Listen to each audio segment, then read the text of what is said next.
हाय दोस्तों, good morning. आप सबका रोजगार विद पंकज यूट्यूब चैनल पे आप लोग का स्वागत है।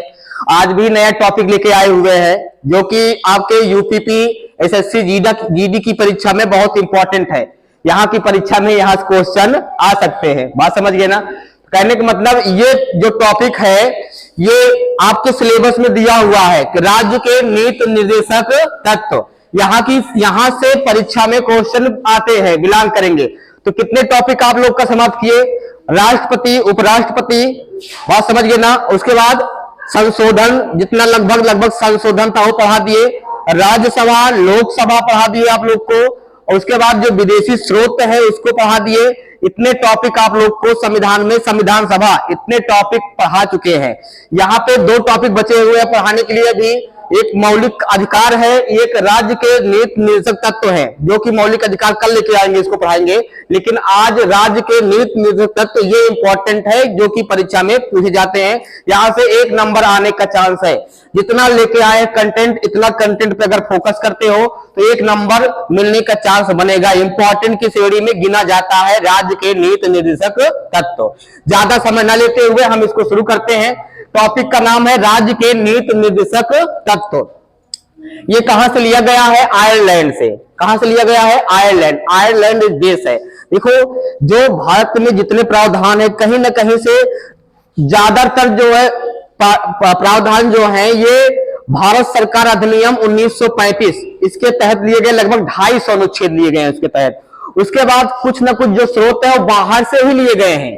इसे राज्य के नीति निर्देशक तत्व भारत के संविधान का हिस्सा है कि नहीं है? है, संविधान में है। कहां से कॉपी किया गया इसको? आयरलैंड से। कहां से? आयरलैंड। आयरलैंड के संविधान में था, ये अच्छा प्रावधान था। तय हुआ कि भारत के संविधान में भी इसको जोड़ा जाए। तो कहां से लिया गया बताओ? आयरलैंड से लिया गया है। राज्य के नीति निर्देशक तत्व कहां से लिए गए हैं? आयरलैंड से लिए गए हैं। ये सुझाव किसका था? बीएन राव बात करेगा। राज्य के नीति निर्देशक तत्व जो है ये किस भाग में है? अच्छा बताओ, भारतीय संविधान में कुल कितने भाग है? 22 भाग है, 12 अनुसूचियां हैं। आर्टिकल कितने हैं? 395 है। आर्टिकल कितने हैं? 395। 395 में अब देखा जाए तो लगभग 450 से ज्यादा आर्टिकल हो चुके हैं। अनुच्छेद वही है, उसमें सुधार कर देते हैं, संशोधन। तब से संविधान में कई सारे संशोधन हुए और जो संशोधन होते हैं उसको अनुच्छेद के तहत ही रखा जाता है। चाहे जीएसटी आया हो, बहुत सारे संशोधन हुए हैं, उसको किसी न किसी अनुच्छेद में रखा जाता है। बस का खा ABC करके रख देते हैं। बात समझ गए ना? तो वर्तमान में टोटल आर्टिकल की बात किया जाए 450 क्या 500 के लगभग हो गए हैं। लेकिन मेन कहा जाए कि जब संविधान लागू हुआ उस समय कितने आर्टिकल थे? उस समय 395 आर्टिकल थे। कितने? 395। जब संविधान लागू हुआ उस समय कितनी अनुसूचियां थी? बताइए। 8। कितनी थी? 4 बाद में जुड़ी है। और जो 4 में जुड़ी है बाद में कौन कौन है? एक है 9वीं अनुसूची भूमि सुधार, 10वीं कौन है? दल बदल कानून, और 11वीं कौन है? पंचायती राज व्यवस्था वाली, और 12वीं कौन है? नगर निगम। तो 4 जो है अनुसूचियां बाद में जोड़ी गई हैं। अब टोटल कितनी अनुसूचियां हैं? 12। कितने भाग हैं? 22। तो 22 भाग में इसको भाग 4 में है। पूछेगा राज्य का नीति निर्देशक तत्व जो जोड़ा गया है इसको किस भाग में रखा गया है? तो भाग 4 में। और टोटल भाग कितने हैं? तो भाग 4 में यही लिखा गया है, राज्य के नीति निर्देशक तत्व। आर्टिकल पूछेगा तो आर्टिकल 36 से लेकर 51 तक जितने प्रावधान मिलेंगे वो सब राज्य के नीति निर्देशक तत्व के अंतर्गत ही आते हैं। बात समझ गए ना? आर्टिकल 36 से लगाकर 51 तक जो प्रावधान मिलेंगे वो सब किसमें आते हैं? राज्य के नीति निर्देशक तत्व के अंतर्गत ही आते हैं। आइए यहां पे देखिए कि इसमें क्या है पढ़ना। केशवानंद, ये जो मौलिक अधिकार है ये मौलिक अधिकार भी बाद में जोड़ा गया। तो मौलिक अधिकार जो है केशवानंद, इनकी राय सलाह था 1973। कौन? केशवानंद। उसके बाद 42वें संविधान संशोधन के तहत, 42वें संविधान संशोधन 1976 के तहत नीति निर्देशक तत्व को जोड़ा गया। मिनर्वा मिल्स विवाद जो हुआ था 1980, क्या हुआ था? 1980। अब इसपे ये जो राज्य के नीति निर्देशक तत्व है इनका उद्देश्य क्या था? लोक कल्याणकारी राज्य की स्थापना। मतलब देश कैसा हो? लोक कल्याणकारी राज्य की स्थापना करना, ये इसका उद्देश्य है। आर्थिक सामाजिक लोकतंत्र की स्थापना, आर्थिक सामाजिक लोकतंत्र की स्थापना करना, ये किसका, राज्य के नीति निर्देशक तत्व का उद्देश्य है। इसका उद्देश्य क्या है, लोक कल्याणकारी राज्य की स्थापना करना, आर्थिक सामाजिक लोकतंत्र की स्थापना करना, ये क्या है, इसका उद्देश्य है। बात समझ गए ना। इसकी 3 विचारधारा थी, जो राज्य के नीति निर्देशक तत्व है, राज्य के नीति निर्देशक तत्व, इसमें 3 विचारधारा है, गांधीवादी, समाजवादी, उदारवादी। देखिए गांधी वो जो थे, ये पंचायती राज व्यवस्था के पक्ष में थे, लेकिन अंबेडकर इसके पक्ष में नहीं थे। गांधी चाहते थे कि गांव में पंचायती राज व्यवस्था लागू हो, बाद में लागू हुई, अब तो है ना पंचायती राज व्यवस्था, प्रधान होते हैं। तो अंबेडकर इसके पक्ष में नहीं थे, वो नहीं चाहते थे गांव में प्रधानी वाली व्यवस्था रहे, बीडीसी इसको नहीं चाहते थे, गांधी चाहते थे इसको, इसमें दोनों में विवाद था।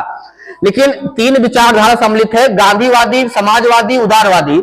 इसमें 3 विचारधारा किसमें है, राज्य के नीति निर्देशक तत्व के अंतर्गत 3 विचारधारा जोड़ी गई है, सम्मिलित की गई है इसमें, गांधीवादी, समाजवादी, उदारवादी। सबका उदार हो, समाजवादी, समाज पर देखा ख्याल किया जाए, गांधीवादी। इसमें 36 से लेकर 51 तक जो आर्टिकल है, उनको एक बार सरसी निगाह से देखते हैं। तो ये जो राज्य के नीति निर्देशक तत्व है, ये अनुच्छेद 36 से लेकर कहां तक है, 51 तक है। तो एक बार सरसी निगाह से देखा जाए कि 36 में क्या है, 37 में क्या है। तो आर्टिकल 36 में क्या है बताओ, राज्य की परिभाषा। राज्य की परिभाषा किसमें है बताओ, राज्य की परिभाषा भारतीय संविधान के किस अनुच्छेद में है, 36 में है। किस, बात समझिए ना, किसके अंतर्गत आता है ये, राज्य के नीति निर्देशक तत्व के अंतर्गत आता है। अनुच्छेद 37 क्या है, न्यायालय में परिवर्तनीय है, नहीं है, मतलब न्यायालय में परिवर्तित नहीं होता। इसके अंतर्गत जो भी प्रावधान है उसको न्यायालय इसका बदलाव नहीं कर सकता है, न्यायालय में परिवर्तनीय नहीं है, न्यायालय इसका बदलाव नहीं कर सकता है। अनुच्छेद 38 क्या है, सामाजिक, आर्थिक और राजनीतिक न्याय। इसके मतलब कि अनुच्छेद 38 में कहा गया है सामाजिक रूप से, आर्थिक रूप से और राजनीतिक रूप से न्याय मिलना चाहिए सबको, जितने लोग यहाँ हैं सबको न्याय मिले। सामाजिक रूप से समाज में भी सब बराबर है, सबको न्याय मिले, आर्थिक रूप में धन में भी सबको न्याय मिले और राजनीतिक रूप से भी सबको न्याय मिले, चुनाव सब लड़े।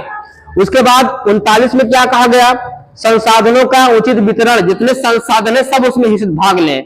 उसके बाद समान कार्य समान वेतन, किस कोई कार्य कर रहा है, कोई बिरादरी किसी जाति का हो, सबको समान क्या मिले, समान कार्य हो और समान कार्य के लिए समान वेतन। वही काम तुम करोगे, वही काम ये करेंगे, वेतन जो तुम्हारा होगा वही इनका भी होगा। बात समझिए ना, समान कार्य के लिए समान वेतन। कोई काम करने गए हो, चाहे कोई छोटा हो या बड़ा हो, कोई भी हो, वेतन क्या होगा है? अरे भाई वही काम किए, उनको 100 रुपया मिला, वही काम हम करेंगे तो हमको 50 मिलेगा, हमको भी कितना मिलेगा, 100। इसमें कहा गया समान कार्य समान वेतन। अनुच्छेद 39 का क्या है, इसमें समान अवसर के आधार पर न्याय देना, ये 42वें संविधान संशोधन 1976 के तहत है। अनुच्छेद 40 क्या है, पंचायत, जितने चुनाव होते हैं, प्रधानी, बीडीसी सदस्य, ब्लॉक प्रमुख, जिला पंचायत अध्यक्ष, जितने सब पंचायती चुनाव है, क्या है ये, तो ये सब चुनाव का प्रावधान किसमें, अनुच्छेद 40 में है। अनुच्छेद 40 में क्या है, पंचायत में केवल प्रधान नहीं आते हैं, ग्रामीण क्षेत्र में जितने अधिकारी बनते हैं सब पंचायती राज में आते हैं, जितने पद बनते हैं नेता वाले, किसी क्या हो गए बताओ, सिर्फ प्रधान हो गए, बीडीसी हो गए, जिला पंचायत हो गए, जिला पंचायत अध्यक्ष हो गए। ब्लॉक प्रमुख किसमें होता है, ब्लॉक प्रमुख क्या शहर का होता है, नहीं होता है। जिला पंचायत अध्यक्ष कहाँ का होता है, ग्रामीण क्षेत्र का होता है। वो जिला पंचायत कहाँ का होता है, ग्रामीण क्षेत्र का होता है। प्रधान कहाँ का होता है, ग्रामीण क्षेत्र का होता है। बीडीसी कहाँ का होता है, ग्रामीण क्षेत्र का होता है। अब कहोगे वहां पे बस अड्डा का बीडीसी कौन है? सब्जी मंडी का बीडीसी, बस अड्डा बीडीसी मिलेगा ढूंढने पे, जाओ पूरे शहर में ढूंढो, प्रधान कहाँ मिलेंगे, चौको प्रधान कौन है, मिलेंगे नहीं मिलेंगे, क्योंकि वहां पंचायती राज व्यवस्था नहीं है। वहां कौन व्यवस्था है, नगर निगम वाली। कौन व्यवस्था है, नगर निगम व्यवस्था वहां पे है। वहां चेयरमैन होते हैं, सभासद होते हैं, जैसे यहाँ प्रधान होते हैं तो वहां सभासद होते हैं। देखो सुने हो, कभी नहीं सुने हो, सभासद है वहां पे, वहां चेयरमैन है। कौन है, कौन है चेयरमैन इस समय, परवीन अग्रवाल। कौन है, सुल्तानपुर के चेयरमैन कौन है, परवीन अग्रवाल है।